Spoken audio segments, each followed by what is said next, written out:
So this is my dad's Stihl 015L chainsaw that he bought brand new back in the 70s, about 76, and it didn't run this past fall, so I rebuilt the carburetor in here and adjusted everything and got it running. And also the chain would always advance at idle, and got that fixed. So what I'm doing today is replacing the spark plug cord and a couple things here, the oiler gear and the oiler cover.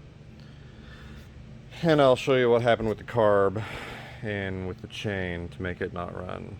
But I'm also going to clean up the points, and I may show you the cord retraction system here. So more shortly. Alright, to get this side off, you got to take off this air cover and filter there. Then you've got 4 screws, one down in here,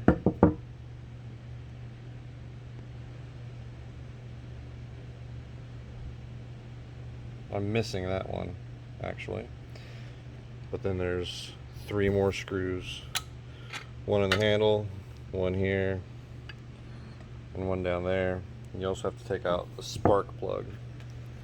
So we get the spark plug out, pull those 4 screws, and you also have to pry out,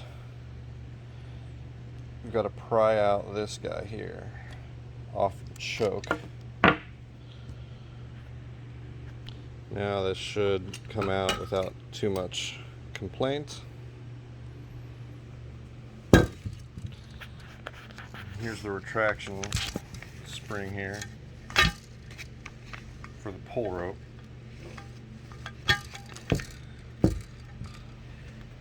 If your pull rope is loose, you use this little notch right here, you put the rope into it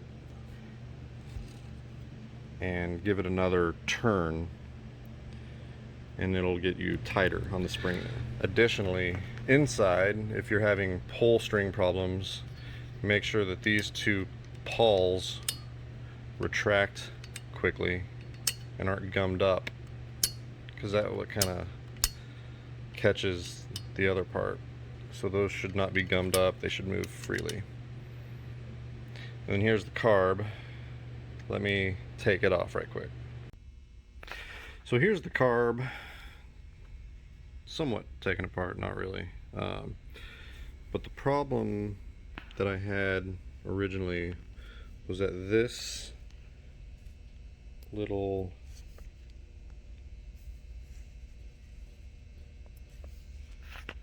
let's see if we can focus here.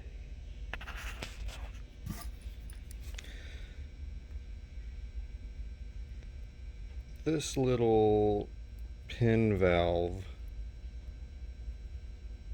this armature here, was bent too far upwards, so it was always being pressed down by the diaphragm.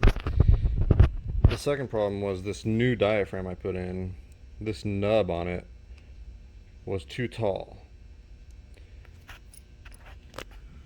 Here is the original. Here's the original diaphragm, and you can see how short this nub is. The new one was even taller than this, so you have to file that down a little bit, because that's what presses on this guy. And so you don't want this to be always engaged, because you can see it just barely lifts up this pin.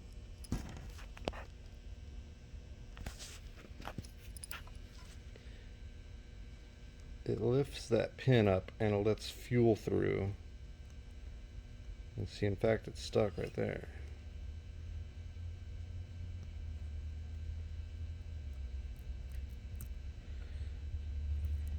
I'm still not entirely happy with the play here.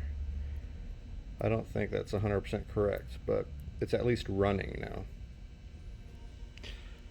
But for today, mainly I'm replacing this condenser coil, I believe is what it's called, or ignition coil, that goes off to the back and plugs into the spark plug there. So I've got to figure out how to get this out, and I know there's a wire coming from under here, so we'll probably pull this flywheel off and we'll take a look at the points in there while we're at it and clean them up. So let me work on getting this taken apart here. Alright, 2 screws came out of that thing there, and that's loose and hanging freely. There's the wire that goes into the rear of this flywheel, so let's get that off. So you'll probably have to use a puller like this to push or pull this flywheel off of the center bolt there. So I haven't done this yet, but let me give it a shot. Okay, that puller did the trick, and when it pulled it off, it happened quick. But as you can see, this is a sloped bolt that is just kind of pressure fit to the other side. This is dirty. This is all dirty back in here too, so we'll clean that up. Let's take a look under this cover at the points and see if we can get this wire detached and replaced. So here is inside of the points timing system thing, and that cable that comes from here does have a little nick in it, so I definitely want to replace it all the way back to there. So we'll try to figure out how to take that out of there and replace that. Alright, 2 screws again, and this whole points system will lift off of there. We've got another wire running from it up to the switch here that that you can turn the machine off with. So that must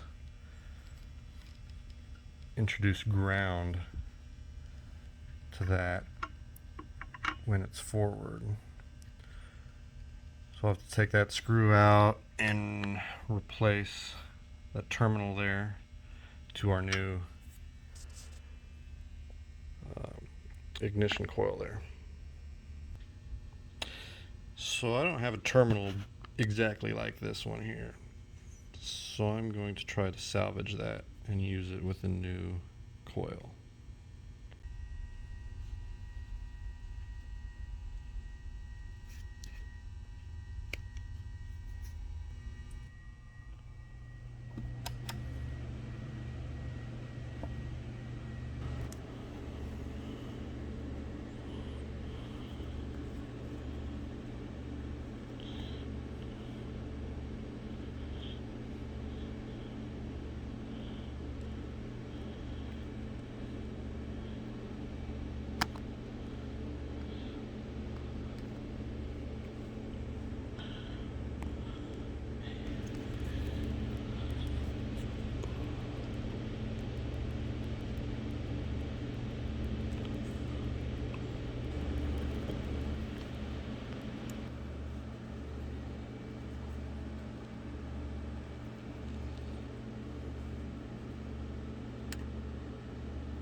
Alright, I got both of those clamps reopened up for new wire. Just gonna clean this up a little bit.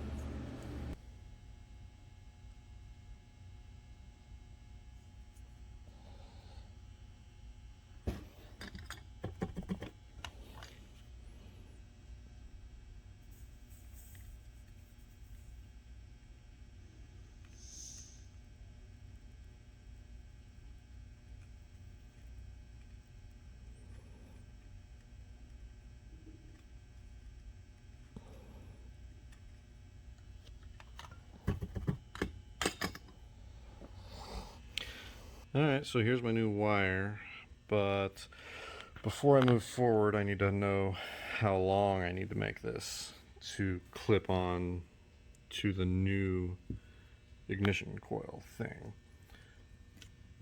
So, I just want to place that in there and kind of rough guess the distance I'll need. But before I do that, I think what I want to do is just clean up this whole side of the saw, get all this crap out of there. And so before I do that, I guess I'll go and take off the bar and chain and get this other side off so we can clean it all at once. So let me work on getting this side of the saw taken apart so I can clean everything up. So with this cover off, you can see the clutch, and if I manually move the chain, you can see the clutch drum move. Now this part is connected to the drive of the engine, so when that spins around at speed, it grabs this and moves the chain. And I'll show you what was wrong with this side of things, which was making the chain move forward at idle. Let me get this clutch off and I'll show you that. This is reverse threaded, so to take it off you'll drive it clockwise. And here's the bar and chain off and the clutch and everything. And this gear here is the oiler gear. So when the clutch is engaged, this gets engaged as well and drives the oil pump system. And let me take this cover off and I'll show you what's the matter with this one here.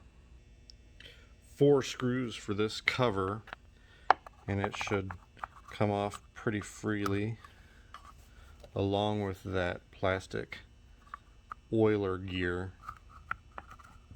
You'll see what I'm talking about underneath here. So when this oiler gear gets engaged, it drives this around, which runs the oil pump and feeds oil out to the bar. Now the problem with this pair, with the cover and this oiler gear, is that at some point in its life they had pretty much gotten stir welded together. And secondly, the inside of the gear had kind of melted and nearly adhered to the shaft. So this was constantly spinning. And that also meant that the chain and the clutch would constantly spin.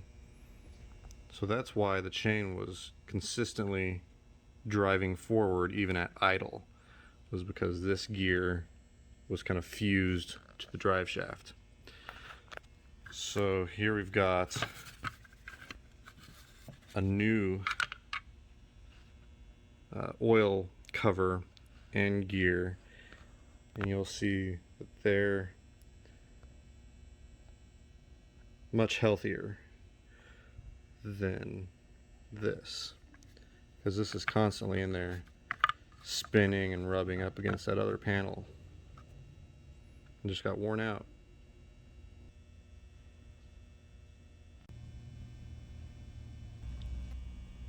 Okay, so I added some little lithium grease in there to help keep those from getting too hot when they spin around. So let's reassemble this side.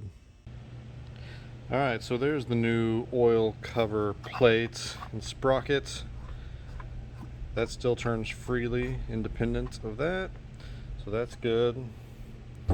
This side I got all cleaned up. It's not perfect, but a lot better than it was. So let me work on getting the new ignition coil installed, and then I'll get that wire cut to length and clipped onto the tab there. So I've placed the points system back in there. I didn't screw it down, but I got my wire kind of placed roughly where it's going to be and kind of held in place here, so I know I need to cut it right about there. And I'll put a connector on there and tighten everything up.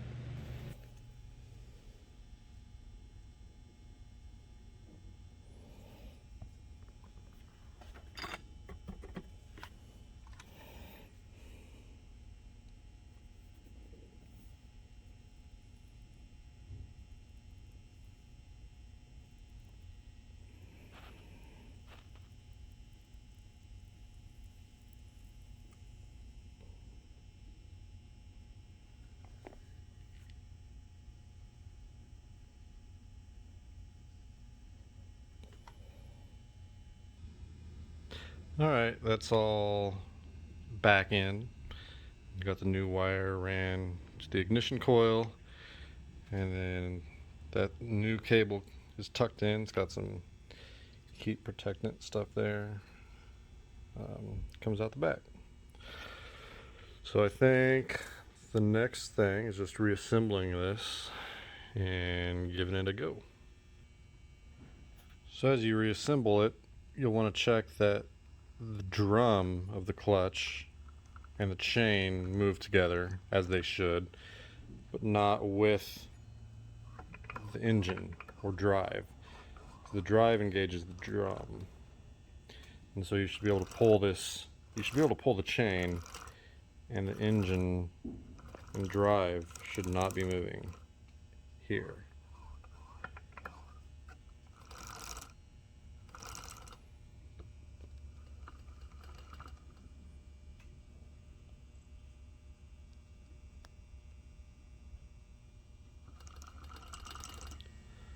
This side's all put back together, so I think I just gotta put the covers on and put some fuel in it and see what we get.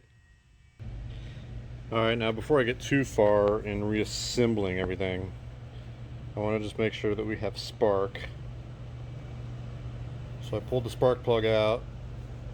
I just want to make sure the new ignition coil is working. And we got spark.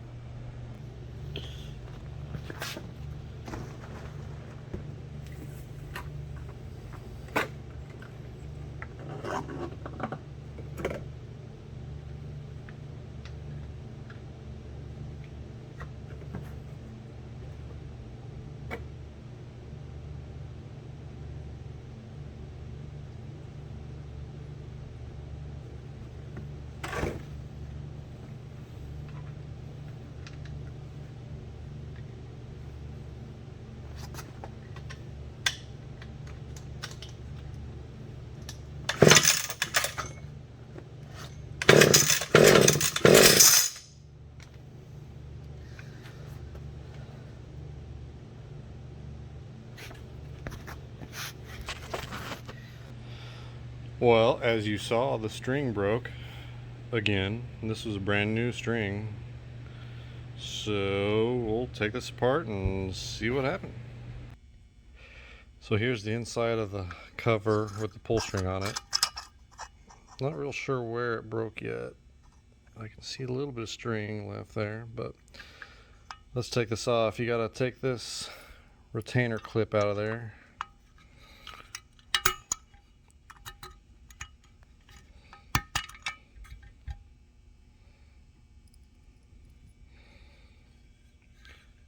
And this should pull off freely.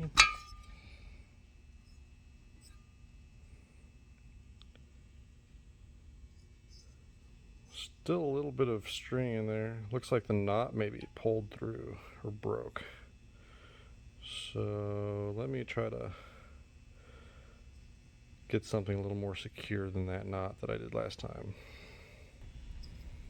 Just a quick update, I was wrong. The knot is on this side, tucked down to that corner, and it feeds through to the channel, but you can see the feed through point from this side. So the knot is still intact. The knot is good, but the cord just broke inside of there for some reason.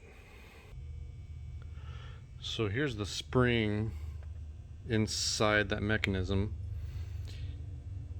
and you'll see this little loop there.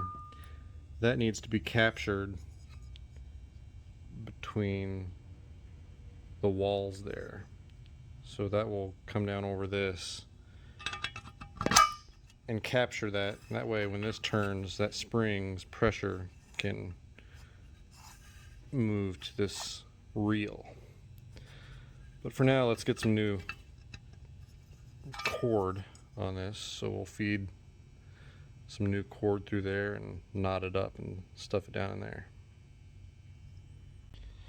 So you want the new string going into the channel and up through this side. And this hole here can help you kind of push it through that other hole. But I'm gonna cut this off, tie it, and then burn the end so it doesn't unravel. All right, there's my new knot burned and tucked down into that hole there. So now I will load this reel with some cord. I'm going to start twisting it.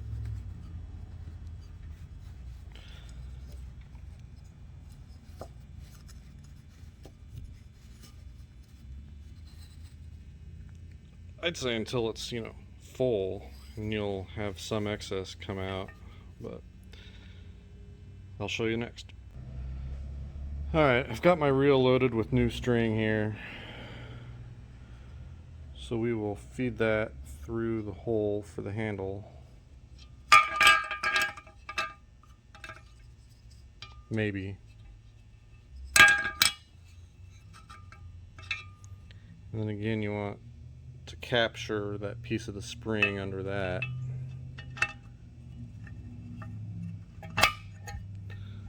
Alright, so that seems to be captured. Now let's tie the handle on that end. Alright, the string's coming out that side of the body. Put on the handle and a small washer.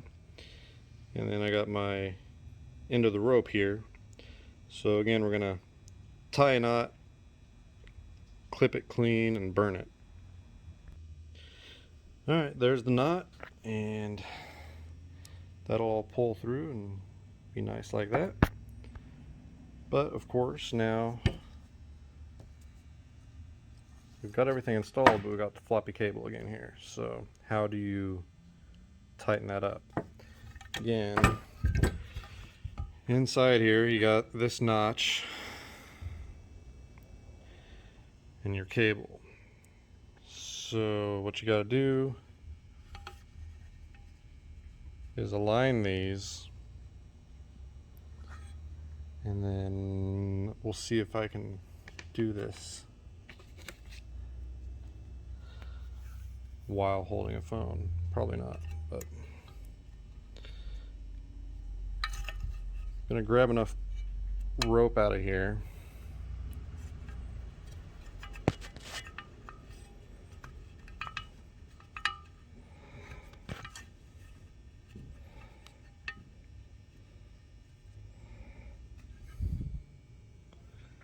I'll show you in a second. You want to do that and get another turn in here. I don't know that I'll be able to do it with a phone in my hand, but I'll show you in a second. Alright, you want to capture the pull rope in that notch. And right now there's no tension on this system, just my rope captured and it's loose. So now you want to go ahead and wind this a couple times to where there is that tension, and then pull that out of that notch there. Okay, so I've got a couple turns of tension on this spring now, and I'm going to pull that rope back out and pull this rope back out and let that tension take it up, and that should bring the handle nice and tight to the body. Alright, now I'm going to reassemble this again with the new rope and try to get her started.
I'm pretty happy with that. It's running pretty well and don't have any other complaints. This is still the old 1/4 inch pitch chain. So I think the last thing I gotta do is sharpen that up, and this saw is ready to start working again. Thanks for watching.